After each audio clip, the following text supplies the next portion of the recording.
नमस्कार.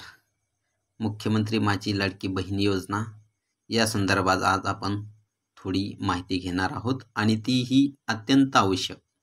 बऱ्याचशा बहिणींनी मुख्यमंत्री माझी लाडकी बहीण योजना हा फॉर्म भरलेला आहे आणि तो मंजूरही झालेला आहे. परंतु अनेक महिलांच्या माता भगिनींच्या खात्यावर पैसे आलेलेच नाही.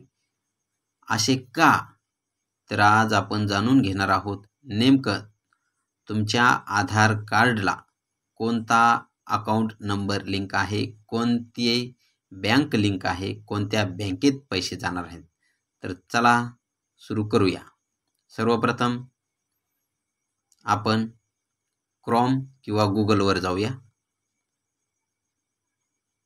या ठिकाणी आल्यावर आपण UIDAI ही आधार कार्डची वेबसाईट आहे, ती ओपन करूया. त्यानंतर आपण बघू शकता आधार लिंक्ड बँक अकाउंट या पर्यायावर आपण क्लिक करूया. पुढे अशा पद्धतीने पेज ओपन होईल. त्यानंतर पेज वरती वळायचं. बघू शकता आपण आणि या ठिकाणी बँक सीडिंग स्टेटस हा जो पर्याय आहे त्यावर क्लिक करूया.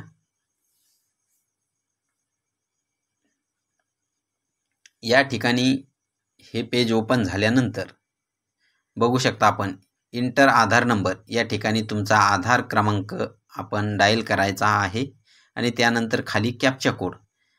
यानंतर आपण OTP पाठवल्यानंतर असा वरती तुमच्या मोबाईलला जो आधार नंबर लिंक असेल त्यावर OTP जाईल, तो या ठिकाणी टाकायचा आणि लॉग इन करायचं. त्यानंतर 20 ते 30 सेकंदामध्ये आपलं लॉग इन होऊन पुढील पेज ओपन होईल.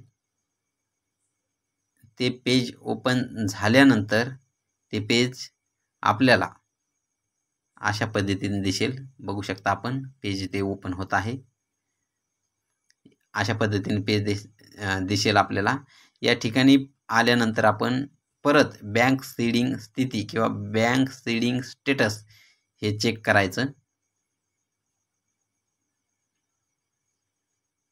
आणि त्यानंतर तुम्हाला या ठिकाणी दिसेल. तुमचं जर बँकेला अकाउंट लिंक असेल तर सक्रिय ॲक्टिव्ह असे दिसेल आणि जर लिंक नसेल तर इनॲक्टिव्ह निष्क्रिय अशा पद्धतीचे पर्याय असेल. जर निष्क्रिय असेल तर आपण ते बँकेमध्ये जाऊन KYC करून घेणे गरजेचं आहे. त्यानंतरच आपल्याला पैसे येतील.